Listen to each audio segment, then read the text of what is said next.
আসসালামু আলাইকুম ওয়া রাহমাতুল্লাহি ওয়া এটা করে বারাকাতুহু। দে। সম্মানিত দর্শকবিন্দু, সময় একটু হওয়ার জন্য আন্তরিকভাবে দুঃখিত। আমাদের সার্ভার একটু প্রবলেমের কারণে আমরা যথাযথ সময় আমরা উপস্থিত হতে পারিনি, তার জন্য আমরা দুঃখ প্রকাশ করছি। আর এইচ এম মিডিয়া কর্তৃক আয়োজিত আজকের অনুষ্ঠানে আলোচ্য বিষয় শিক্ষা কেন অর্জন করতে হবে এই বিষয়ে বিশ্লেষণ করার জন্য আমাদের স্টুডিওতে উপস্থিত আছেন বিশিষ্ট ইসলামী চিন্তাবিদ সমুদ্র কণ্ঠস্বর দারুল আকরাম মাদ্রাসার প্রধান শিক্ষক হযরত মাওলানা তোফাজ্জল হোসেন সাহেব আমাদের আজকের অনুষ্ঠানে উপস্থিত আছে। ওনাকে পরিচয় দেওয়ার জন্য অনুরোধ করছি। আসসালামু আলাইকুম যাও। রাহমাতুল্লাহ। আলহামদুলিল্লাহ, আজকের এই অত্র চ্যানেলের সম্মানিত পরিচালককে অসংখ্য ধন্যবাদ, যিনি আমাকে সহ আজকে অ্যাডজাস্ট করে ইসলামী শিক্ষার গুরুত্বের আলোকে। আমি মোহাম্মদ তোফাজ্জল হোসেন। আমার পরিচয়ের মাঝে কি শিক্ষাগত বিষয় থাকবে কিনা? জি, আমি দারুল আকিব ধন্যবাদ শিক্ষার অধ্যক্ষ মাওলানা আর মাওলানা আমি তোফাজ্জল পড়ালেখা করেছি হোসেনকে কুষ্টিয়া পরিচয় স্টেট। দেওয়ার জন্য। জি, আমরা পরবর্তী আপনার কাছে আসবো। আমরা এখন চলে যাচ্ছি আজকের অনুষ্ঠানে আমাদের স্টুডিওতে উপস্থিত আছেন আজকের আলোচ্য বিষয় বিশ্লেষণ করার জন্য বিশিষ্ট ইসলামী চিন্তাবিদ হযরত মাওলানা আনোয়ার হোসেন সালেহী খতিব আলোকদিয়া বাইতুন্নুর জামে মসজিদ। ওনাকে ওনার পরিচয় দেওয়ার জন্য বিশেষভাবে অনুরোধ করছি। আসসালামু আলাইকুম রহমতুল্লাহি তাআলা বারাকাতুহু। আমি মাওলানা মোহাম্মদ আনোয়ার হোসেন সালেহী, ইমাম ও খতিব আলোকদিয়া বাইতুন নূর জামে মসজিদ। ধন্যবাদ মাওলানা আনোয়ার শাহ কাশ্মীরিকে ওনার পরিচয় দেওয়ার জন্য। আমরা চলে যাচ্ছি আজকের অনুষ্ঠান আমাদের মূল প্রশ্ন পর্বে। সম্মানিত দর্শকবৃন্দ, আজকের এই আলোচ্য বিষয়ে যদি আপনাদের কোনো প্রশ্ন থাকে অবশ্যই আপনারা কমেন্ট বক্সে জানাবেন। আপনাদের প্রশ্ন নিয়ে চলে যাব আমাদের অতিথি মহোদয়ের কাছে। আজকের লাইভ অনুষ্ঠানে আলোচ্য বিষয় আমাদের শিক্ষা কেন অর্জন করতে হবে এই বিষয়ে আমাদের স্টুডিওতে উপস্থিত দুইজন অতিথি আছে, আর আপনাদের সাথে আছে আমি মোহাম্মদ রাশেদ হুসাইন। আজকের আলোচ্য বিষয়ে প্রশ্ন পর্ব আমরা এখনই চলে যাচ্ছি। আমি সর্বপ্রথম চলে যাচ্ছি আজকের অনুষ্ঠানে আমাদের আলোচক বিশিষ্ট ইসলামী চিন্তাবিদ হযরত মাওলানা তোফাজ্জল হোসেনের কাছে একটি প্রশ্ন নিয়ে। জি মোহতারাম, আপনি কি আমার কথা শুনতে পাচ্ছেন?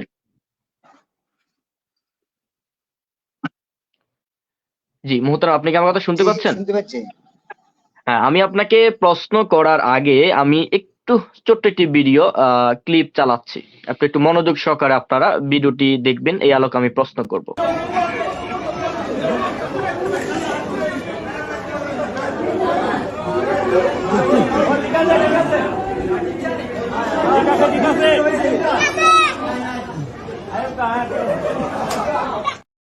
ধন্যবাদ। পুরো ভিডিওটি আমি আপনাদেরকে দিনে একটু ছোট একটি ভিডিও দিয়েছি। এটি হচ্ছে আপনার সিলেটে গতকালে এই ঘটনাটি ঘটেছে একটি মসজিদে।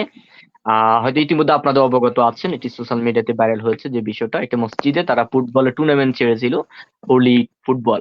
তো এই বিষয়ে আমি পরবর্তীতে প্রশ্ন করব। তো সর্বপ্রথম আমি আগে যে প্রশ্নটি করতে যাচ্ছি, আসলে শিক্ষা কেন প্রয়োজন, শিক্ষাটা কেন প্রয়োজন এই বিষয়ে যদি আমাদেরকে সংক্ষেপে কিছু বলতেন মাওলানা তাফাজ্জল হোসেন।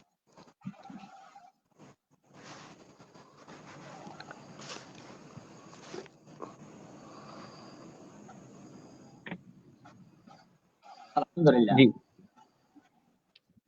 আলহামদুলিল্লাহ রাব্বিল আলামিন ওয়াল আকিবাতু লিল মুত্তাকিন ওয়াসসালাতু ওয়াসসালামু আলা সাইয়্যিদিল মুরসালিন ওয়া আলা আলিহি ওয়া আসহাবিহি আজমাইন। আমাকে প্রশ্ন করা হলো শিক্ষা কেন প্রয়োজন। পৃথিবীর জমিনে শিক্ষার কোনো বিকল্প নেই। আর ইসলামী শিক্ষার গুরুত্ব এবং জাগতিক শিক্ষার গুরুত্ব, উভয় শিক্ষার গুরুত্ব রয়েছে। এর মাঝে শিক্ষার গুরুত্ব হচ্ছে এই কারণেই, আল্লাহ রাব্বুল আলামিন এই পৃথিবীর জমিনে তার বান্দাকে সৃষ্টি করার পর জি, বান্দা কিভাবে তার বন্দেগী করবে, আর বান্দাকে সৃষ্টি করার লক্ষ্য উদ্দেশ্যে তিনি সূরা আয-যারিয়ার ৫৬ নং আয়াতে তিনি বলেছেন, ওমা খালাকতুল জিন্না ওয়াল ইনসা ইল্লা লিয়াবুদুন, যে আমি জিন এবং মানব জাতিকে শুধুমাত্র কেবলমাত্র একটি উদ্দেশ্যে সৃষ্টি করেছি, আমার দাসত্ব এবং গোলামি করার জন্য। এই কথার ভিতরেই লুকায়িত শিক্ষার গুরুত্ব অনেক। এবং শিক্ষাবিহীন মানুষ যে কোনো একটা, আজকে আমরা এই মোবাইলটা যদি পরিচালনা করতে হয় তাহলে এর ম্যানুয়ালটা জানা দরকার, এই ডিভাইস সম্পর্কে আমাদের জ্ঞানের প্রয়োজন। জি, এরপরে যে কোনো একটা জিনিস ক্যাটালগ দেখে দেখে মানুষ বিভিন্ন বিষয়গুলা পরিচালনা করে। তদুপরি আল্লাহ রাব্বুল আলামিনের গোলাম হিসেবে নিজেকে পরিচালনা করার জন্য শিক্ষা অতীব জরুরি, এবং শুধু অতীব জরুরি নয়, ফরজ। এই বিষয়ে রাসূলুল্লাহ সাল্লাল্লাহু আলাইহি সাল্লামের বক্তব্য হলো, আনাস রাদিয়াল্লাহু তাআলা قال رسول الله صلى الله عليه وسلم طلب العلم فريضة على كل مسلم ومسلمة, যে দ্বীনি শিক্ষা অর্জন করা তথা ইসলামী শিক্ষা অর্জন করা যারাই ঈমান আনয়ন করছে তাদের প্রত্যেকের উপরে ফরজ। এখন এই জন্য যদি আল্লাহ রাব্বুল আলামিন আমাকে তার বন্দেগী করার জন্য সৃষ্টি করেছেন, আর যারা বন্দেগী করার নামে ঈমান আনয়ন করছে তাদের প্রত্যেকের উপরে আগে দ্বীনের জ্ঞান অর্জন করা, ইসলামিক জ্ঞান অর্জন করা, এটা ফরজ। যেভাবে আমরা নামাজ আদায় করি ফরজ মনে করে, যেভাবে রোজা রাখি আমরা ফরজ মনে করে, পর্দা থাকি আমরা ফরজ মনে করে, যাকাত দেই ফরজ হলে, তদুপরি এই সকল জ্ঞানের মূল উৎস হচ্ছে ইসলামী শিক্ষা। এটা অর্জন করার বাইরে আমাকে কোনো কাজে সম্পাদন করা সম্ভব নয়। এই জন্য ইসলামী শিক্ষা অতীব জরুরি, আর এটা ফরজের মধ্যে সর্বোত্তম ফরজ। এটা হলো এক। ধন্যবাদ আর পৃথিবীর ধন্যবাদ মোহতারাম। আমি আপনার প্রশ্নের আলোকে একটি প্রশ্ন করতে চাচ্ছি। সেই প্রশ্ন আপনার কাছ থেকে আমরা এটা উপলব্ধি করতে পেরেছি, আসলে প্রত্যেক মানুষের নিজের জীবনকে সুন্দর এবং সজ্জিত করার ক্ষেত্রে অবশ্যই শিক্ষার প্রয়োজন। শিক্ষার আলো দিয়েই তার জীবনকে সুন্দরভাবে পরিচালনা করতে পারবে। এটা আপনি গুরুত্বপূর্ণ একটি কথা বলছেন। আমি যে প্রশ্নটা আপনার কাছে রাখতে চাচ্ছি, আমি কিছুক্ষণ আগে একটি ভিডিও ক্লিপ আপনাকে দিয়েছি। এখানে এই যে ভিডিওতে আমরা দেখতে পাচ্ছি, এখানে এই যে একটা ভিডিও, এই ভিডিও থেকে আপনি কি শিক্ষাকে দায়ী করছেন না মানসিকতাকে দায়ী করছেন, এই ঘটনাটা একটু ব্যাখ্যা করবেন। জি মোহতারাম। আমার তো ডিভাইসটা আগে অনেক ক্লিয়ার ছিল, এখন কেন যেন একটু মানে বাধা না হচ্ছে, আমরা কথাবার্তায় লেগে যাচ্ছে। আমি ভিডিও হয়তো ক্লিপটা নেটওয়ার্কের দেখেছি, প্রবলেম। তবে পূর্ণাঙ্গ বিষয়টা আমি অনুধাবন করতে পারি নাই, মানে বিষয়টা হ্যাঁ, কি আমি সংঘটিত কি হয়েছে, আর আগেও এই বিষয়ে আমি আমি অবগত নই। এখন যা দেখছি হঠাৎ ভিডিওটা করে, কি ভিডিওটা একটু দেখাবো আবার? আপনি আমাকে এই বিষয়টা একটু যদি বর্ণনা করতেন যে এখানে কি সংঘটিত হয়েছে। আচ্ছা, এটা হচ্ছে, আমি ভিডিওটা আবার 1 মিনিট বিষয়টা চালাচ্ছি, আপনি একটু দেখানোর ভিডিওটা খেয়াল সমন্বয় করুন। আপনি আমাকে একটু যদি অবগত করেন যে বিষয়টা এখানে এই বিষয়টা সংঘটিত হয়েছে। এটা এটা এটা এই ঘটনাটা ঘটেছিল আপনার সিলেটে। আপনি কি আমার কথা বুঝতে পারছেন? ঘটনাটি সিলেটে সংঘটিত হয়েছে একটি মসজিদের ভিতরে। তারা টুর্নামেন্ট ছেড়েছিল ফুটবল। হ্যাঁ, ঘটনাটা হচ্ছে সিলেট। আমি আপনাকে, যদি আপনি আমাকে 2 সেকেন্ড সময় দেন, আমি এটা আপনাকে বিস্তারিত বলছি, আপনি একটু খেয়াল করুন আমার দিকে। আহ, ঘটনাটি ঘটেছে, আমি নোট করে রাখছি, একটু 1 মিনিট আমাকে সময় দিন।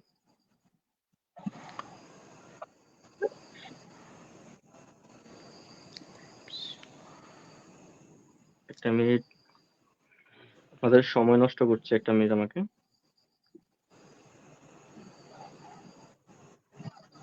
জি, ঘটনাটি ঘটেছিল সিলেট আর তাকোয়া মসজিদের ভিতরে ফুটবল টুর্নামেন্টের আয়োজন করা হয়েছে। একটি মসজিদের ভিতরে একটি ফুটবল টুর্নামেন্টের আয়োজন করেছে। মসজিদে আমি যতটুকু রিসার্চ করেছি বা আপনার কমেন্ট, এরপর তথ্য সংগ্রহ করেছি, এটি হচ্ছে আহলে হাদিসদের একটি মসজিদ। তো আমার প্রশ্ন হলো, এই ঘটনাটা সংঘটিত হয়েছে, এখানে অবশ্যই শিক্ষার আলো আছে এমন লোক আছে। তো এই বিষয়টা যে ঘটেছে, এই বিষয়টার পিছনে আপনি কাকে দায়ী করছেন? শিক্ষাকে দায়ী করছেন না মানসিকতাকে দায়ী করছেন এই ঘটনার পিছনে? জি মোহতারাম। জি, ধন্যবাদ আপনাকে। আমি এই যে বিষয়টা ভিডিও ফুটেজ দেখেছি এবং আপনার প্রশ্নের মাধ্যমে অবগত হয়েছি। জি এখানে হচ্ছে আমরা সবাই কোরআন এবং সুন্নাহ থেকে জ্ঞান অর্জন করার পরে জি আমাদের আন্তর্জাতিক বা আমাদের দেশীয় বিভিন্ন জি নামে বা উপনামে জি আমাদেরকে আমরা পরিচয় দিই। এখানে হচ্ছে রুচি এবং মন মানসিকতা, ইসলামের যথার্থ জ্ঞানের অভাব, এবং কি ইসলামের স্বচ্ছ আকীদাগত চিন্তাধারার অভাব। এটা একটা মসজিদ কেন্দ্রিক এভাবে একটা ফুটবল টুর্নামেন্ট করে এবং ধর্মীয় লেবাসের আলোকে এই জি খেলাকে কেন্দ্র করে এভাবে হট্টগোল করা, এটা আদৌ ইসলামিক জ্ঞানের অনুমোদন দেয় না, এবং ইসলামিক জ্ঞান এটাকে সমর্থন করে না। এভাবে জি, ধন্যবাদ। রাসূলুল্লাহ আমরা সাল্লাল্লাহু আপনার আলাইহি কাছে সাল্লামের একটা উদ্ধৃতি হচ্ছে কুল্লু লাইবুন হারামুন, যে এই জাতীয় মানে প্রতিযোগিতামূলক খেলাগুলোকে রাসূলুল্লাহ সাল্লাল্লাহু আলাইহি ওয়াসাল্লাম একটি হাদিসের দৃষ্টিকোণ থেকে এটাকে হারাম উদ্ধৃত দিয়েছেন। জি জি বলুন, কন্টিনিউ করুন।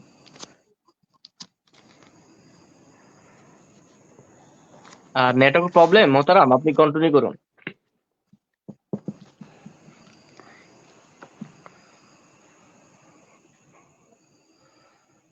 ধন্যবাদ মাওলানা তোফাজ্জল হোসেনকে। আমরা আপনার কাছে পরবর্তীতে ফিরে আসবো। আমরা চলে যাচ্ছি আজকে রাশেদ অনুষ্ঠানে ভাই, আমাদের মেহমান।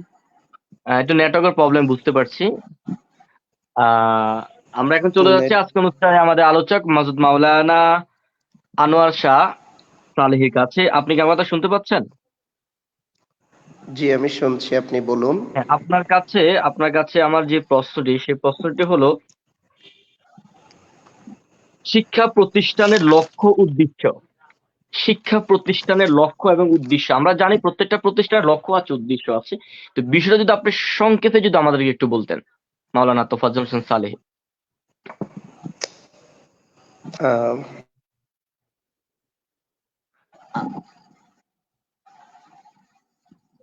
আমি জি, আনোয়ার আমি হোসেন। বলতাম জি, না আনোয়ার হোসেন সালি, আপনি কন্টিনিউ করুন। আনোয়ার হোসেন সালি, আপনি বলুন শিক্ষা প্রতিষ্ঠানের লক্ষ্য উদ্দেশ্য কি? শিক্ষা প্রতিষ্ঠান কোন তান্ত্রিক শিক্ষা প্রতিষ্ঠান? এটা কি আসলে ইসলামিক শিক্ষা ব্যবস্থা, নাকি ইসলামকে বাহিরে রেখে অন্য কোনো শিক্ষা ব্যবস্থা? যেমন কি বাংলাদেশের হিন্দুদের জন্য শিক্ষা ব্যবস্থা আছে, খ্রিস্টানদের জন্য শিক্ষা ব্যবস্থা আছে, বৌদ্ধ, নাসারা, ইহুদিদের জন্য যে শিক্ষা ব্যবস্থা আছে ওইটাও আছে। আর বাংলাদেশের সময় আবার দেখা যাচ্ছে মাদ্রাসাগুলোতে শুধু মুসলমানদের সন্তানগুলো শিক্ষা গ্রহণ করছে, এরপরে স্কুলে মুসলমানের সন্তানও শিক্ষা গ্রহণ করছে, আবার এখানে হিন্দু, ইহুদি, বৌদ্ধ, নাসারাও শিক্ষা গ্রহণ করছে। শিক্ষার মূল উদ্দেশ্য একটি জাতিকে পরিপূর্ণভাবে, জাতির স্বর্ণ শিখর, একটি জাতিকে উপরে নেওয়ার জন্য যদি একটি প্রতিষ্ঠান তার পড়াশোনা, আচার আচরণ, চারিত্রিক গুণাবলী, বৈশিষ্ট্য দিয়ে যদি একটি ছাত্রকে গড়ে তোলে, সেই ছাত্র একটি দেশের জন্য, একটি জাতির জন্য, একটা সমাজের জন্য উন্নত মানের ছাত্র হবে। ওই শিক্ষা প্রতিষ্ঠান থেকে মানুষ জ্ঞান অর্জন করে উপকৃত হবে। যদি সেটা মাদ্রাসা কিংবা স্কুল বা অন্য কোনো প্রতিষ্ঠান শিক্ষার ক্ষেত্রে করে থাকে, তখন গিয়ে এটা দ্বারা এই উপকারটা হবে। এখন উদ্দেশ্য কি, লক্ষ্য কি, আমাকে দেখতে হবে। আমি এই যে আমার ছাত্রটাকে পড়াচ্ছি, এই ছাত্রটাকে পড়ানোর কারণে আমার প্রতিষ্ঠান কি উদ্দেশ্যে তাকে পড়াচ্ছে? সেটা কি জাতি গঠনে পড়াচ্ছে, নাকি তাকে এক নিয়মে নিজের মতো করে তৈরি করার জন্য পড়াচ্ছে? আপনি যখন একটা প্রতিষ্ঠানের দিকে তাকাবেন, ওই প্রতিষ্ঠানে আমি আগেই বলছি, স্কুল তান্ত্রিক যে প্রতিষ্ঠানের পড়াশোনাটা, সেখানে হিন্দু আছে, বৌদ্ধ আছে, মুসলমানও আছে। যদি বৌদ্ধ শিক্ষক থাকে বা হিন্দু শিক্ষক থাকে বা মুসলমান শিক্ষক থাকে, যদি সে তার পরিপূর্ণতা দিয়ে একটা ছাত্রকে শিক্ষা দেয় যে জি, বৈষম্যহীন শিক্ষাটাই হলো মানব দেহের মন, মস্তিষ্ক, চরিত্রের গুণাবলী, এটা শিক্ষা দেওয়া এবং জাতিকে একটি সুন্দর কর্ণধর একটি ছাত্র উপহার দেওয়া, এটা হলো মূল লক্ষ্য। আর জি, ওই ছাত্রের মূল উদ্দেশ্য হবে পড়ালেখা শিখে আমি যেন মানুষের মতো একজন মানুষ হইতে পারি। আমরা আগেই মনে রাখা আমাদের দরকার, আমরা বলি শিক্ষা জাতির মেরুদণ্ড। আসলেই শিক্ষা জাতির মেরুদণ্ড হতে গেলে আপনাকে দেখা যায় আমাদের স্কুলে পড়া ছাত্র বা মাদ্রাসায় পড়ুয়া ছাত্র বা কলেজ পড়ুয়া ছাত্র অনেক সময় তারা শিক্ষা অর্জন করছে, কিন্তু যে সিগারেটের বিরুদ্ধে আমরা স্লোগান তুলি, সে ছাত্র স্কুলের হোক, মাদ্রাসা হোক বা অন্য কোথাও ছাত্র হোক, তারা কিন্তু সিগারেট খাচ্ছে, এরপরে অন্যায় কাজের মধ্যে জড়িত হচ্ছে। আসলে দেখতে হবে সুশিক্ষা জাতির মেরুদণ্ড। আমরা বলি শিক্ষা জাতির মেরুদণ্ড, এখানে আমরা বলতে হবে সুশিক্ষা জাতির মেরুদণ্ড। সুশিক্ষা একটা বিদ্যালয়ের, একটা মাদ্রাসার, একটা স্কুলের মূল টার্গেট থাকবে একটা ছাত্রকে সুশিক্ষা দিয়ে, চারিত্রিক মূল্যবোধ শিখিয়ে, নৈতিক গুণাবলী শিক্ষা দিয়ে একটা টার্গেটে নিয়ে পৌঁছানো।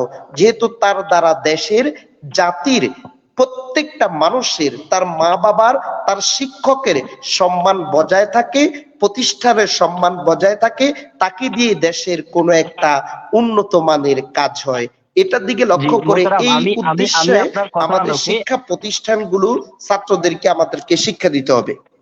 আমি আপনার কথা আর আলোকে একটি প্রশ্ন রাখতে ছাত্রের চাচ্ছি। উদ্দেশ্য আমি থাকবে আপনার আমি জাতিকে একটা ভালো কিছু উপহার দিব। আমি আপনার কথা আলোকে একটি প্রশ্ন রাখতে চাচ্ছি, আপনি একটু দয়া করে ভিডিও ক্লিপটি একটু মনোযোগ সহকারে দেখুন। এই দেশ নষ্ট করছে কারা? যারা কলম ধরা শিখছে তারাই দেশকে খাইছে। কথা বোঝেন? জি। আমার আমার আমি পল্লী কবি, কবিতা বানাইতে আমার কবিতা তো কেউ শুনবে না, কারণ আমরা গরিব মানুষ। গরিব মানুষের কোনো দাম। আপনি কি আমার ভিডিওটি কি দেখতে পেরেছেন? না, ভিডিওটা দেখা যায় ওই যে আগের ভিডিওটা নাকি? না না, এখন যে একটি ভিডিও দিচ্ছি আবার দেখুন, আমি একটি ভিডিও দিচ্ছি, আপনার একটু মনোযোগ সহকারে ভিডিও দেখবেন। এই আলোকে আমি কিছু প্রশ্ন আপনাদেরকে করব। এই দেশ নষ্ট করছে কারা? যারা কলম ধরা শিখছে আচ্ছা, ঠিক তারাই আছে। দেশকে খাইছে। কথা বোঝেন? আমার আমার আমি পল্লী কবি, কবিতা বানাইতে আমার কবিতা তো কেউ শুনবে না, কারণ আমরা গরিব মানুষ। গরিব মানুষের কোনো দাম নাই। হ্যাঁ, আপনারা কি ভিডিওটি শুনতে পেয়েছেন? জি জি জি। আচ্ছা, আমি এই আলোকে আমি হযরত মাওলানা আহ, আনোয়ার হোসেন সালেহকে একটি প্রশ্ন রাখতে চাচ্ছি। এই ভিডিওতে আমাদের যে কথাটি বলছে কিছুটা বাস্তবে বহিঃপ্রকাশ ঘটেছে, যদিও আমরা বিষয়টাকে 100% সত্য বলতে পারি না। এখানে এই ঘটনাটাকে আপনি কিভাবে দেখছেন? একজন শিক্ষিত মানুষ আসলে আহ জি বলুন। আসলে উনি যেটা বলেছে, উনি একতরফা কথা বলেছে। সকল কলমধারী ব্যক্তিরা চোর নয়, সকল জি কলমধারী ব্যক্তিরা ডাকাত নয়, সকল জি কলমধারী ব্যক্তিরা দেশের উজ্জ্বল ভবিষ্যৎকে নষ্ট করার ব্যক্তি নয়। ওনার কথাটা একটা দিক দিয়ে যুক্তিসঙ্গত আছে। উনি যে বলছেন যখনই মানুষের হাতে কলম ধরেছে তখনই দেশ ধ্বংস হয়ে গেছে।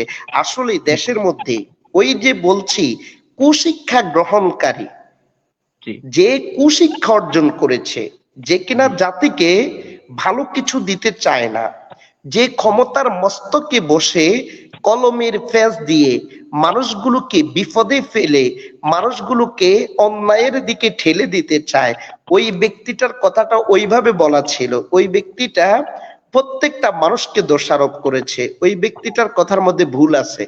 না, ওই ব্যক্তিটা আপনি কথাটা আপনি আপনি আপনি আমি যে বিষয় ওনার পক্ষে নিচ্ছি, ওনার বক্তব্যের মূল সারমর্ম যেটা সেটা হচ্ছে যখন থেকে কলম, এখানে কিন্তু প্রত্যেক মানুষও কিন্তু বিষয়টা বুঝায় নাই।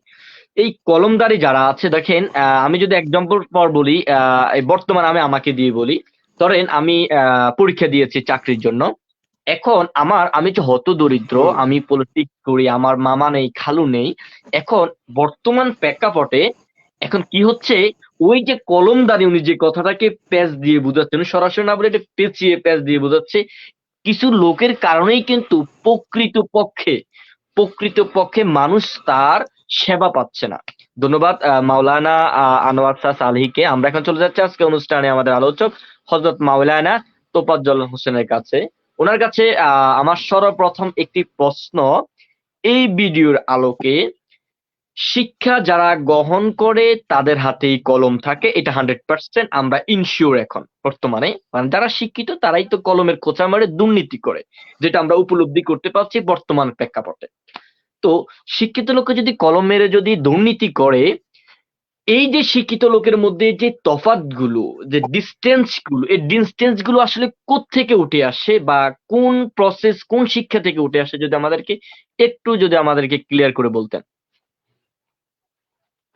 মাওলানা তোফাজ্জল হোসেন সাহেব। ধন্যবাদ। জি, রাশেদ সাহেব আপনাকে ধন্যবাদ।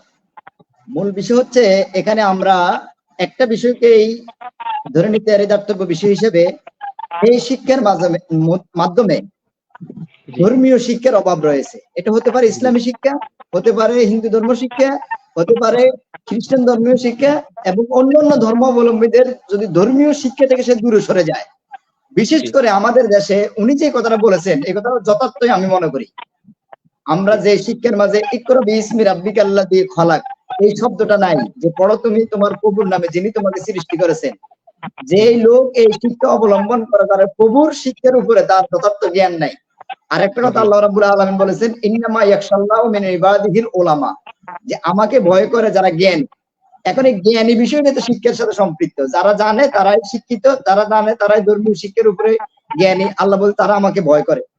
যার মাঝে শিক্ষা আছে কিন্তু নৈতিকতা নাই, এই শিক্ষাটা কখনো একটু সুশিক্ষা হতে পারে না, ধর্মীয় কোনো শিক্ষা হতে পারে না। এটা জি, আপনি জাগতিক আপনি দুনিয়া অর্জন আপনি করা। কোন শিক্ষাকে বর্তমান প্রেক্ষাপটে এটাকে দায়ী করেন, মানে কোন লেভেলের আমি শিক্ষাগুলোকে এই মনে ধরনের করি ঘটনা? ধর্মীয় শিক্ষা, আমি জি ধর্মীয় শিক্ষা, ধর্মীয় শিক্ষার অভাবের কারণেই এই জাতীয় ঘটনাগুলা ঘটতেছে। যে যেই কোনো ধর্ম মানুষকে এই জাতীয় শিক্ষা দেয় না যে কলম হাতে থাকলে অনৈতিকতা করা যায়। এটা যেই কোনো জি আমি ধর্মীয় শিক্ষা, কোনো ধর্মই মানুষকে অনৈতিকতা শিক্ষা দেয় না। আর এই আমি ক্ষেত্রে কি তো আপনাকে ইসলাম নয়। আমার একটা ইসলাম ব্যক্তিগত পূর্ণ প্রশ্ন করতে পারি? নৈতিক এবং তাকওয়া ভিত্তিক শিক্ষা দেয়, সততার কথা বলে, স্বচ্ছতার কথা বলে, সকল ধর্মই সত্যতার কথা বলে, কিন্তু ধর্মীয় মানে মূল বাইরে গিয়ে জি আপনার মানুষ জাগতিক জি শিক্ষাকে গুরুত্ব দিয়ে। হ্যাঁ, আপনার কথার আলোকে আমার দুইটা প্রশ্ন, একটা ব্যক্তিগত প্রশ্ন আর একটা আপনার কথার আলোকের প্রশ্ন আমার মনে জেগেছে। আপনি যদি আমাকে অনুমতি দেন তাহলে আমি প্রশ্নগুলো করতে পারি আপনাকে। জি জি, প্রশ্ন করতে পারেন। প্রথম হচ্ছে ধর্মীয় শিক্ষা যেটাকে বলা হয়েছে। এখন বর্তমানে পৃথিবীতে আমার শিক্ষা, এটা হচ্ছে মাদ্রাসা লেভেল শিক্ষা, এটা হচ্ছে কলেজ লেভেল শিক্ষা।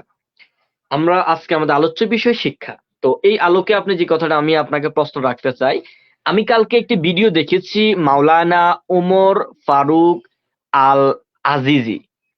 উনি যথেষ্ট পরিমাণে আমার ইউটিউবে উনার অনেক ওয়াজ দেখেছি, ধরেন 500 প্লাস হবে, হ্যাঁ, মিডিয়া জগতে আছে। এখন উনি ওয়াজ ছেড়ে দিয়ে উনি টিকটক করে। উনি ওয়াজের মঞ্চে ওয়াজ করতো, মানুষকে হেদায়েতের বার্তা পৌঁছাতো। কিন্তু এখন উনি এইটা ছেড়ে লিসেনলি উনি এখন দেখে চুল কাটিং করে পিছে রং লাগিয়ে উনি টিকটক করে। এখন আমার প্রশ্ন হলো, উনি মাদ্রাসা শিক্ষায় শিক্ষিত এবং উনি একজন আলেম, উনি মানুষকে শিক্ষা প্রদান করছে আলোর পথে আসার জন্য। এখন উনার এই অবনতির কারণে আপনি কি দায়ী করছেন? জি, ধন্যবাদ আপনাকে। আসলে আমরা যদি ইসলামী শিক্ষার নিজেদেরকে, আমরা তো ইসলামী শিক্ষা হচ্ছে এমন এক, রাসূলুল্লাহ সাল্লাল্লাহু আলাইহি সাল্লাম ইসলামী শিক্ষার বিষয়ে যেভাবে গুরুত্ব দিয়েছেন, আল্লাহ রাব্বুল আলামিন বলেছেন, আফালা ইয়াতাদাব্বারুনাল কুরআনা আম আলা কুলুবিন আকফালুহা, তোমাদের অন্তরে কি তালা লেগে আছে? তোমরা কেন আমার কোরআন নিয়ে গবেষণা করো না? আপনি আমার যে বাইটির কথা উপস্থাপন করেছেন, আমি তার জন্য দোয়া করি। এটা হচ্ছে এই, আল্লাহ রাব্বুল আলামিন আমাদেরকে শিক্ষা দিয়েছেন ইসলামী শিক্ষা কোরআনের মাধ্যমে। ইয়া জি মুকাল্লিবাল কুলুব সাব্বিত কালবিকা আলা দীনিক, আবার বলছেন ইয়া মুসাররিফাল কুলুব সাব্বিত কালবিকা আলা দীনিক। এই কথাগুলো থেকে আমরা বুঝতে পারি দ্বীনের ক্ষেত্রে এসে কোন ধরনের যদি রিয়া থাকে, পদস্বনী থাকে, অহংকার থাকে, আল্লাহ তাকে এই দ্বীনের পথ থেকে পদচ্যুত ঘটান, পদস্খলন ঘটান।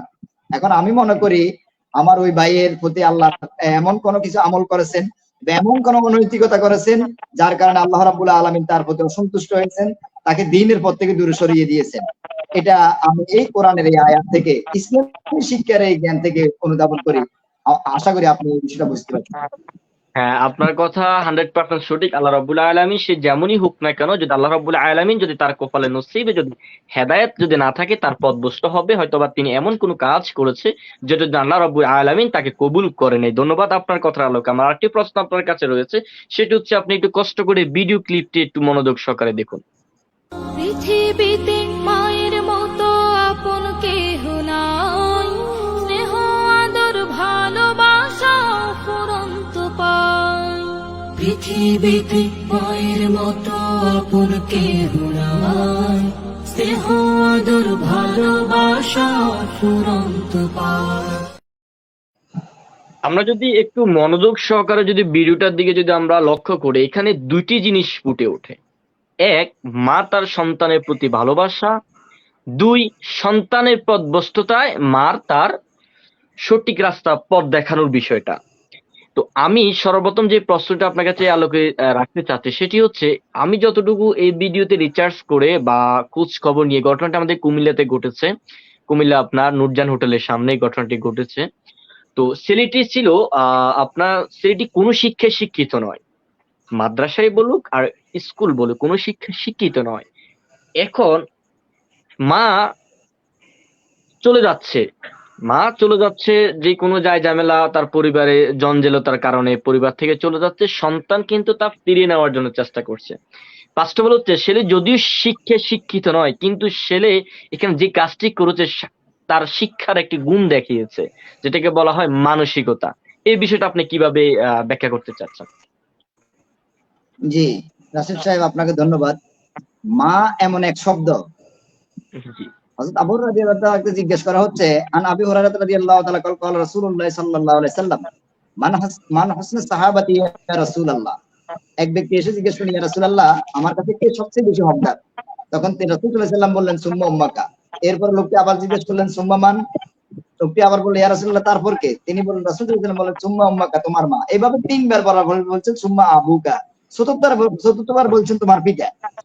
এটা সৃষ্টির সূচনা লগ্ন থেকে মা এবং ছেলের একটা মোহব্বত এবং ভালোবাসা, যেটা আল্লাহর পক্ষ থেকে, এটা আল্লাহর প্রদত্ত এক নিয়ামত। এটা হচ্ছে প্রাথমিক কথা। নাম্বার 2, মা এবং সন্তান, এটা নারীগত একটা সম্পর্ক। আর এই ক্ষেত্রে এই সম্পর্কটার কারণে মা নামক শব্দটা, এটা যখন ছেলে থেকে বিচ্ছিন্ন হয়ে যাচ্ছে, তখন ছেলেটা সহ্য করতে না পারে, তার মাকে এভাবে আগলিয়ে ধরলেন, আন্তরিকতা দেখাচ্ছেন যে মা তুমি আমাকে ছেড়ে চলে যাবে না, তুমি আমার সাথে থাকো। এটা রেহেমগত। কোরআন শরীফে এটা কয়েক জায়গায় এসেছে রেহেমগত, মানে তার রেহেমগত একটা সম্পর্ক, আত্মারগত রেহেমগত, কোরআনের ভাষায় রেহেমগত একটা সম্পর্ক। এই সম্পর্কের কারণে এটা তার মহব্বত সৃষ্টি হয়েছে। জি, এটা আমরা তাহলে এটা বুঝতে পেরেছি যে পৃথিবীতে মানুষ, এই যে ঘটনাটি, তার শিক্ষা থাকুক আর না থাকুক, মহান সৃষ্টিকর্তার পক্ষ থেকে প্রত্যেকটা মানুষের ভিতরে তার বন্ধনের মধ্যে অবশ্যই আল্লাহ রাব্বুল আলামিন মানসিকতাকে 100% সেটিং আছে। সে যেমনই হোক না কেন, যেমন মাতাল অবস্থা থাকুক, কিন্তু তার মা বাবার ক্ষেত্রে কিছুটা হলো তার বাস্তবতার রূপ প্রকাশ পায়, সেটা শিক্ষা থাকুক আর না থাকুক। ধন্যবাদ। আপনার কাছে আরেকটা আমার প্রশ্ন, সেটি হচ্ছে শিক্ষার মূল উদ্দেশ্য মানব সেবা, না নিজেকে সেটেল করা, মানে ইনকাম করা, যেটাকে বলা হয় কলমের খোঁচা? শিক্ষার মূল উদ্দেশ্য হচ্ছে নিজেকে চিনা, যে আমি কে, আমাকে কেন সৃষ্টি করা হয়েছে, এই বিষয়টা জানা। মান আরাফা নাফসা ফাকাদ আরাফা রাব্বা। যে ব্যক্তি নিজেকে চিনলো, সে তার স্রষ্টাকে জানলো। এটা হচ্ছে শিক্ষার মূল উদ্দেশ্য। আগে নিজেকে জানা, আমি কে, আমি কি ছিলাম, আমি কোথায় থেকে এসেছি, কেন এসেছি, আমি কোথায় যাব, কোথায় থাকবো। শিক্ষার মূল উদ্দেশ্য হয় এটাই জরুরি, যে আমি নিজেকে জানা, শিক্ষার মূল উদ্দেশ্য। এরপর আমার জানার উপরেই ভিত্তি করে কোরআনুল কারিমে অসংখ্য আয়াত আছে, যেমন যে ওয়ানজিরু আশিরাতাকুল আকরাবিন ওয়া আনফুসাকুম আহলিকুম নারা ওয়া মান আহসানু কাওলাম মিম্মান দাআ ইলাল্লাহ ওয়া আমিলা সালিহান ওয়া ক্বালা ইন্নানি মিনাল মুসলিমিন উদউ ইলা সাবিল রাব্বিকুম বিল হিকমা ওয়াল তাকুম মিনকুম উম্মাতুন ইয়াদউনা ইলাল খায়র কুনতুম খায়রা উম্মাতিন উখরিজাত লিন-নাস তা'মুরুনা বিল মা'রুফ ওয়া তানহাউনা আনিল মুনকার। এই কথাগুলো আমাদেরকে কোরআন শিক্ষা দেয়। আশা করি ধন্যবাদ মাওলানা তোফাজ্জল হোসেনকে অনেক সুন্দরভাবে শিক্ষা বিষয় আমাদেরকে বিশ্লেষণ করার জন্য আপনাকে অসংখ্য ধন্যবাদ। আমরা চলে যাচ্ছি একটু আমাদের অন্য অতিথি মহোদয়ের কাছে, হযরত মাওলানা আনোয়ার হোসেন সালেহীর কাছে। আপনি কি আমার কথা শুনতে পাচ্ছেন? হ্যাঁ, শুনতে পাচ্ছি, বলুন। আমি আপনাকে একটি ঘটনা, ছোট্ট করে 1 মিনিটের ঘটনা বলতে চাচ্ছি। আমি কিছুদিন আগে একটি ভিডিও রিসার্চ করেছিলাম একটি ঘটনাকে নিয়ে। সেটা ছিল ইউরোপ মানে লন্ডন। একটি সন্তান, তার পিতা তার সন্তানকে কর্মশিক্ষার প্রতি ধাবিত করছে, যে এই মাধ্যমে নিজেকে সুন্দরভাবে পরিচালনা করা যাবে। আপনার কাছে আমার প্রশ্ন হলো, মিডল রাষ্ট্রগুলোতে কিন্তু সবাইকে কর্মশিক্ষার দিকে ধাবিত করে, শিক্ষা কিন্তু কর্মশিক্ষা। আপনার কাছে আমার প্রশ্ন হলো, আপনি কোন শিক্ষাকে প্রাধান্য দিতে চাচ্ছেন, শিক্ষা না কর্মশিক্ষা? জি, মাওলানা হোসেন সালেহী। আসলে শিক্ষার পাশাপাশি প্রত্যেকটা সন্তানকে কর্মশিক্ষা দেওয়া মা বাবার প্রতি একান্ত দায়িত্ব ও কর্তব্য। আমরা যদি বহির্বিশ্বগুলোর মধ্যে দেখি, চীন, Japan, German, Thailand, Australia, Nepal, Bhutan, ওই রাষ্ট্রগুলোর দিকে যদি তাকাই, বিশেষ করে আমরা চীনের দিকে যদি তাকাই, প্রত্যেকটা ঘরে ঘরে সাধারণ শিক্ষার পাশাপাশি মা বাবা তাদের সন্তানগুলোকে কর্মশিক্ষা দিচ্ছেন। যেখানে তাদের সন্তানগুলোকে ষষ্ঠ সপ্তম শ্রেণীতে এক একটা সন্তান কম্পিউটারের ইঞ্জিনিয়ার, একটা সফটওয়্যারের মালিক, বিভিন্ন ধরনের উন্নত শিক্ষা গ্রহণ করে কর্মশিক্ষায় ব্যস্ত হয়ে প্রত্যেকটা ঘরকে এক একটা কর্মমুখী ঘর তৈরি করেছেন। আমরা যদি ওইদিকে লক্ষ্য করি, সেদিকে বর্তমান আমাদের দেশে যে শিক্ষা, সাধারণ শিক্ষা আছে, সাধারণ শিক্ষার পাশাপাশি যদি আমরা আমাদের সন্তানগুলোকে কর্মশিক্ষা দিতে পারি, তাহলে আমাদের একটা সন্তানও বেকারত্বে থাকবে না। আমাদের দেশটি হবে উন্নত একটি রাষ্ট্র, আমাদের জাতিগুলো হবে এক একটা ছাত্র থেকে উপকৃত। সাধারণ শিক্ষার পাশাপাশি কর্মশিক্ষা প্রত্যেকটা সন্তানের জন্য, প্রত্যেকটা অভিভাবকের কাছে নৈতিক দায়িত্ব হয়ে পড়েছে। আমাদের সন্তানগুলো অনার্স করছে, মাস্টার্স করছে, আমাদের সন্তানগুলো কামেল পাস করছে, বড় বড় মাওলানা হচ্ছে, হয় কেউ ওয়াজের মঞ্চে চলে যাচ্ছে, কেউ অনার্স মাস্টার্স পড়ে পথে পথে হাঁটতেছে। যদি এই শিক্ষার পাশাপাশি আমাদের সন্তানগুলোকে আমরা কর্মশিক্ষা দিতে পারতাম, বহির্বিশ্বের সঙ্গে তাল মিলিয়ে, আজকে আমাদের সন্তানগুলো আমাদের জন্য একটি সুন্দর নিয়ম নীতি মোতাবেক রাষ্ট্রের যেই ধারা আছে ওইটা চালু করে কর্মজীবী হয়ে আমাদেরকে আরো উন্নত স্বর্ণ শিখরে জাতিতে পরিণত করতে পারতো। আপনি দেখেন বাংলাদেশ, ধন্যবাদ মাওলানা আমরা হোসেন বলি সাদিকে। আপনার কথার আলোকে যে বিষয়টা আমরা উপলব্ধি করতে পেরেছি সেটা হচ্ছে অবশ্য প্রত্যেক মানুষকে শিক্ষা, কিন্তু কর্মশিক্ষার প্রতিও ধাবিত করা উচিত, যেটাকে বলা হয় যে এমন শিক্ষা গ্রহণ করিও না যে শিক্ষা তোমার কোনো কাজে আসবে না। তোমার শিক্ষার সাথে তোমার কর্মমুখী হতে হবে। যা আমাকে শিক্ষা প্রদান করবে তা বাস্তবে রূপান্তর করার জন্য ওই শিক্ষকের প্রচেষ্টা চালানো উচিত। কারণ আমাকে শিক্ষিত করেই যদি তাদের কোনো কাজেই না আসে, তাহলে তাদের এই শিক্ষাটাই বেপরোয়া চলে যাবে। তো আমাদের উচিত যে শিক্ষাটা আমাদেরকে হাতে কলমে এবং শিক্ষা গ্রহণ করায় তা বাস্তবে রূপান্তর করার জন্য প্রত্যেকটা শিক্ষকের প্রতি এটা উচিত। ধন্যবাদ আপনাকে। আপনার কাছে আমার আরেকটি প্রশ্ন, আপনি কি আমাদের শুনতে পাচ্ছেন? জি শুনছি, বলুন। আপনার কথার আলোকে বা আমরা যেটা উপলব্ধি করেছি, কর্মশিক্ষায় শিক্ষিত হওয়া উচিত, কিন্তু কর্মশিক্ষায় শিক্ষিত হতে গিয়ে, কর্ম করতে গিয়ে আবার ইসলাম ধর্মকে, শান্তির পথ ভুলে গেলেই কিন্তু আবার ওই কর্ম আর কর্ম থাকবে না, সেটা জাহান্নামের গর্ত হয়ে যাবে। তো যে প্রশ্নটা আমি আপনার কাছে রাখতে চাচ্ছি সেটা হচ্ছে, শিক্ষার প্রয়োজনীয়তা কি? শিক্ষাটা কেন প্রয়োজন? একটু সংক্ষেপে যদি একটু আমাদেরকে বলতেন, সংক্ষেপে। একজন ভালো নাগরিকের মূল কাজটি হলো শিক্ষা। একজন ভালো নাগরিক, তার মূল কাজটি হলো শিক্ষা অর্জন করা। আমাদের 5টি মৌলিক চাহিদার মধ্যে শ্রেষ্ঠ একটি চাহিদা হলো শিক্ষা। যে জাতি যত শিক্ষিত, সেই জাতি তত উন্নত। সুতরাং শিক্ষাই জাতির মেরুদণ্ড। সুশিক্ষা জাতিকে একটি স্বর্ণ শিখরে পৌঁছাইতে পারে যদি সেটা হয় তার কাছে মূল্যবোধের শিক্ষা, চারিত্রিক গঠনের শিক্ষা, কর্মদক্ষতার শিক্ষা। সেটি যদি হয় নিজেকে নিজের মতো করে গড়ে তোলার, পিতামাতাকে সম্মানজনক শিক্ষা, তখনই একজন মানুষ তাকে মূল পরিচয়ে শিক্ষিত ভাবতে পারে। আর কিছু মানুষ আছে শুধু শিক্ষাই অর্জন করলো, চারিত্রিক গঠন করতে পারলো না, তাহলে তার ওই শিক্ষা দিয়ে জাতি এবং সে কেউ উপকারিত হতে পারছে না। কিছু কিছু শিক্ষিত আছে যারা কিনা গাঁজা খায়, ইয়াবা খায়, মদ খায়, ফেন্সিডিল খায়, যারা কিনা তাদের চরিত্রের কারণে কলেজ বিশ্ববিদ্যালয় গুলোতে ছাত্ররা কয়েকজন মিলে অ্যাটাক করে মহিলা দর্শন করে। ওই শিক্ষা দিয়ে জাতি কখনো উপকার হবে না। ওই শিক্ষা দিয়ে জাতি উপকার ভোগ করবে যে শিক্ষাটার মধ্যে রয়েছে মূল্যবোধের শিক্ষা, যে শিক্ষাটার মধ্যে রয়েছে জাতি গঠনের শিক্ষা। সেই শিক্ষা আমাদের প্রয়োজন, যে শিক্ষা আমাদেরকে সমাজ গঠনের মধ্যে মানুষের অধিকার আদায়ের ক্ষেত্রে কোনটা সঠিক কোনটা ভুল ফারিক করা আমাদেরকে শিক্ষা দেয়। সেই শিক্ষাটা আমাদের অর্জন করতে হবে। এই কারণেই প্রত্যেকটা মানুষকে সুশিক্ষা অর্জন করতেই হবে। এই কারণে শিক্ষা আমাদের প্রয়োজন, আমরা শিক্ষা গ্রহণ করতেই হবে। শিক্ষার কোনো বিকল্প নাই। ধন্যবাদ, ধন্যবাদ মাওলানা আনোয়ার হোসেন সালিহকে। আমরা আপনার কাছে পরবর্তীতে আসবো। আমরা এখন চলে যাচ্ছি আমাদের অনুষ্ঠানের আলোচক হযরত মাওলানা তোফাজ্জল হোসেন মহতারামের কাছে। জি মহতারাম, আপনি কি আমাদের শুনতে পাচ্ছেন? জি জি, শুনতে পাচ্ছি। জি, আমরা জানি সাধারণত আমাদের শিক্ষা অর্জন করে আমি একজন টিচার হব, টিচার হয়ে আমি চাকরি করব, আমার পরিবার চালাবো। আমি একজন শিক্ষিত হয়ে আমি একজন আলেম হব, ওয়াজ করব, মানুষকে হেদায়েতের পথে দেব। কিন্তু প্রত্যেকটা জায়গায় কিন্তু ভালো এবং খারাপ দুটো জিনিসে আছে।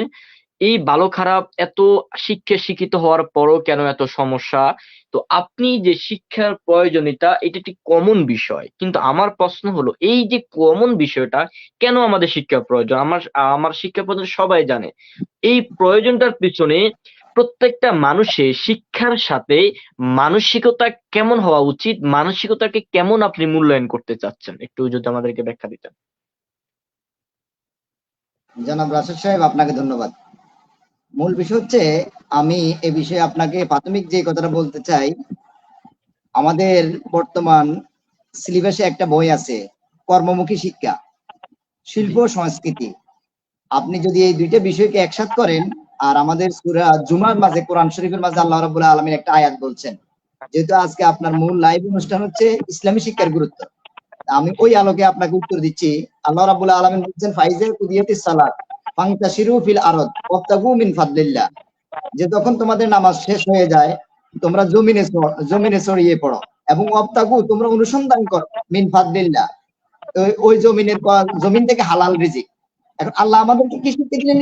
ইসলামী শিক্ষার মাঝে আমরা শিক্ষা নিতে পারলাম যে আমাদেরকে নামাজ একটা মৌলিক ইবাদত, এই ইবাদত করে মসজিদে বসে না থেকে আমাদেরকে কর্মের মাঝে ঝাঁপিয়ে পড়া, এটা আমাকে ইসলাম শিক্ষা দেয়। এখন কি এই কর্ম কি হবে? যিনি ড্রাইভার তিনি গাড়িতে যাবেন, যিনি চাকরিজীবী তিনি অফিসে যাবেন, যিনি ডেলি লেবার তিনি জমিনে যাবেন। এটা হলো একটা। আরেকটা, আপনার প্রশ্ন থেকে আমি আরেকটা বিষয় উপলব্ধি করেছি, মানুষ এক একটা ধরনের কর্ম বেছে নেয়, এই বিষয়ে বেছে এখতিয়ার দিয়েছেন। এই জন্য ইমাম বুখারী রহমতুল্লাহ আলাইহি কিতাবুল ওহীর পরেই হাদিসটা এনেছেন। হাদিসটা তো আমরা অনেক সময় বলে থাকি এটা অংশ বিশেষ, কিন্তু হাদিসটা লম্বা। আমিও আপনার সামনে অংশ বিশেষটা উপস্থাপন করছি। ইন্নামাল আমালু বিন্নিয়াত ক্বালা রাসূলুল্লাহ সাল্লাল্লাহু আলাইহি ওয়াসাল্লাম, যে মানুষের নিয়ত, এই নিয়তটাকে আরবিতে নিয়ত বললো, বাংলাতে বলা হয় পরিকল্পনা, জি, ইচ্ছা। পরিকল্পনার উপরে আমি কি হব, আমাকে একটা পরিকল্পনা প্রণয়ন করার জন্য আল্লাহ অনুমোদন দিয়েছেন। এই জন্য আমি হাদিসকেও যদি বলি আল্লাহর কথা, তাও সঠিক, কারণ আল্লাহর কথা দুই ভাগে বিভক্ত। একটা হলো ওহিয়ে মাতলু, আর একটা হলো ওহিয়ে গায়ের মাতলু। যেটা সরাসরি জিবরাইলের মাধ্যমে রাসূল সাল্লাল্লাহু আলাইহি ওয়াসাল্লাম নাযিল হয়েছে, এটা কোরআন, এটা ওহিয়ে মাতলু। আর যেটা রাসূল সাল্লাল্লাহু আলাইহি ওয়াসাল্লাম বলেছেন জিবরাইলের মাধ্যম ছাড়া, যা আল্লাহ তাকে জানিয়ে দিয়েছেন, এই রাসূল আপনি বলুন, এটা হলো ওহিয়ে গায়ের মাতলু। ওহিয়ে গায়ের মাতলু থেকে আমাদেরকে পরিকল্পনা প্রণয়ন করা, এবং কি আমি কি করব, কি কর্ম বাছাই করে নিব, কর্মের বিষয়ে আল্লাহ রাব্বুল আলামিন তা আগে দিয়ে রেখেছেন। রাসূল সাল্লাল্লাহু আলাইহি সাল্লাম স্বয়ং বলেছেন যে আল্লাহর কাছে সবচেয়ে প্রিয় বন্ধু এবং দোস্ত হলো ওই ব্যক্তি যে নিজ হাতে কর্ম করে খায়। এই হাদিস থেকে প্রমাণিত হয় সমস্ত আম্বিয়া আলাইহিস সালাম নিজেরা কর্ম করে খেয়েছেন। যারা বসে বসে অন্যের অন্যের দিকে তাকিয়ে, যেমন আমাদের দেশে এই বিষয়টা একটু বললে কঠিন হয়ে যায়, দরবারে বিভিন্ন জনে দেয়, তারা খায়, এটাও ইসলাম অনুমোদন দেয় না এইভাবে। এটা উত্তম রিজিক নয়। উত্তম রিজিক হচ্ছে নিজ হাতে কাসবুল ইয়াদি, যে নিজ হাতে অর্জন করে, এটা হচ্ছে সর্বোত্তম হালাল রিজিক। আর এটাই সূরা আল জুমারে বলেছে, ফাইজা কুদিয়াতিস সালাত ফান্তাশিরু ফিল আরদ ওয়াবতাগু মিন ফাদলিল্লাহ। তোমরা যখন ইবাদত, মৌলিক ইবাদত শেষ হয়ে যায়, তখন জমিনে ছড়িয়ে পড়ো স্ব কর্মের মাঝে।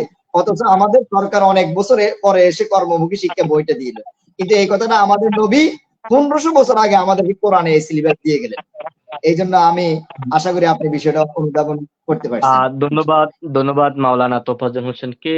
আমাদের প্রত্যেকটা মানুষের জীবনকে সুন্দর এবং সজ্জিত করার জন্য অবশ্যই শিক্ষার আলো প্রয়োজন। শিক্ষার আলোর সাথে অবশ্যই তার মানসিকতার নৈতিকতা অত্যন্ত জরুরি। যদি নৈতিকতা যদি না থাকে, তার শিক্ষা কোনো কাজে আসবে না। আপনার কথার আলোকে এটা আমরা উপলব্ধি করতে পেরেছি। আরেকটি বিষয় আপনি যেটি বলেছেন, দরবারগুলোতে, মাজারগুলোতে দেয় আর শুয়ে শুয়ে খায়। ইনশাআল্লাহুল আজিজ খুব শীঘ্রই আমাদের নাঙ্গলকোটের কিছু বড় বড় মাজার আছে বা বিভিন্ন বিষয় বর্তমানে এই বিষয়গুলো নিয়ে খুব শীঘ্রই আমাদের একটি লাইভ অনুষ্ঠান থাকবে এবং প্রমাণ সহ প্রমাণ সহ আমরা তথ্য দিয়ে আমরা কথা বলার চেষ্টা করব খুব শীঘ্রই। অবশ্যই আপনাদেরকে আমন্ত্রণ করা হবে, ইনশাআল্লাহ আপনারাও চেষ্টা করবেন ওই অনুষ্ঠানে অংশগ্রহণ করার জন্য। আমি সংক্ষেপে আমাদের অনুষ্ঠান আমরা খুব শীঘ্রই 5 মিনিটের মধ্যে অনুষ্ঠানটি শেষ করে দিব। আমি মাওলানা আনোয়ার হোসেন সালেহীর কাছে চলে যাচ্ছি একটি প্রশ্ন নিয়ে। সেই প্রশ্নটা হলো, জি আনোয়ার হোসেন সালেহ, আপনি কি আমাদের শুনতে পাচ্ছেন?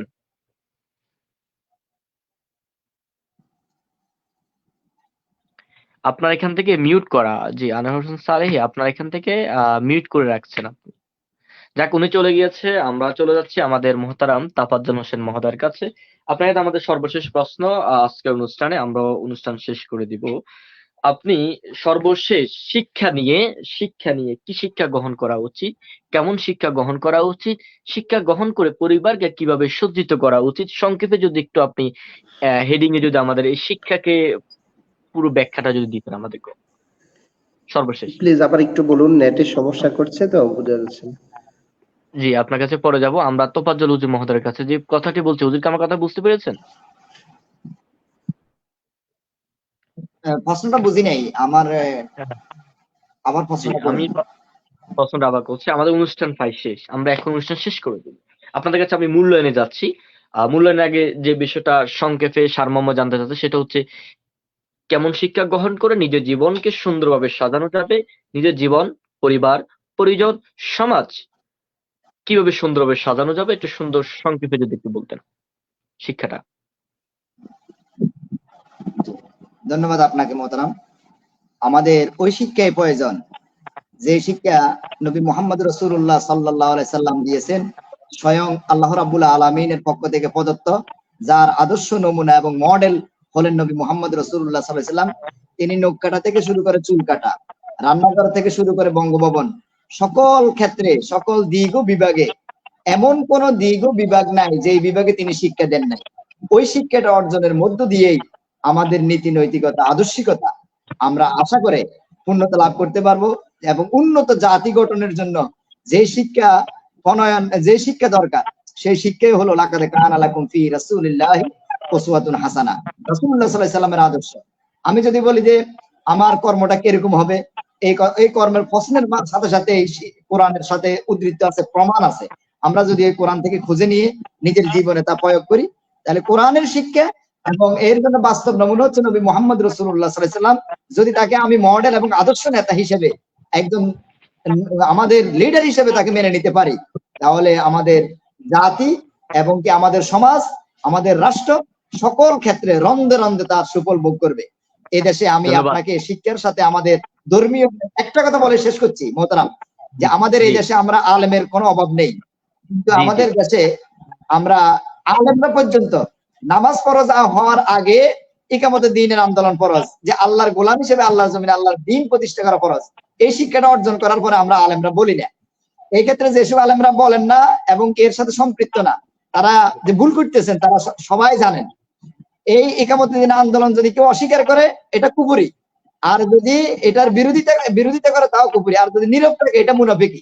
তাহলে আমরা যারা শিক্ষা অর্জন করি, বাস্তব জীবনে যদি আমল না করি, যেটা আল্লাহ রাব্বুল আলামিন বলেছেন, ইয়া আইয়ুহাল্লাযীনা আমানু লিমা তাকুলুনা মা লা তাফআলুন।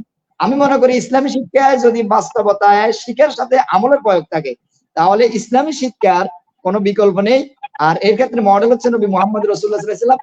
যদি আমরা তা ধারণ করতে পারি, আমাদের সকল ক্ষেত্রে, সামাজিকতায়, পরিবারে, ছেলে মেয়ে, পরিবার, ভাই বেরাদার, আত্মীয় স্বজন, সকল ক্ষেত্রে এর সুফল ভোগ করবো।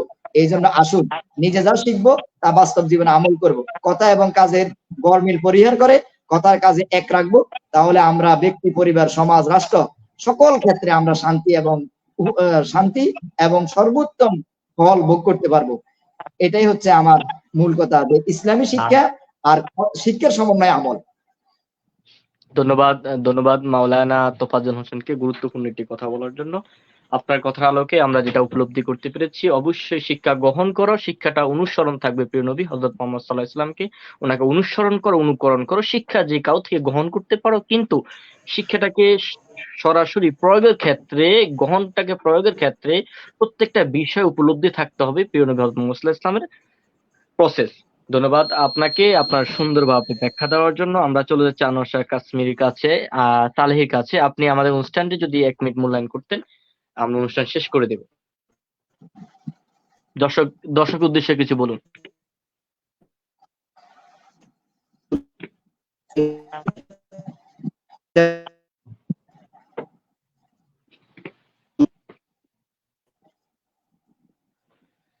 দেখুন, নেটওয়ার্কের সমস্যা জি, সমস্যা চলে যাচ্ছে আজকে অনুষ্ঠান আমাদের তফাজ্জল হোসেন হুজুর মহতারমার কাছে। হুজুর, যদি আমাদের আজকে অনুষ্ঠানকে যদি একটু আপনি দর্শককে উদ্দেশ্য করে যদি আমাদেরকে সমাপনী যদি কিছু বলতেন, শেষ আমাদের অনুষ্ঠান।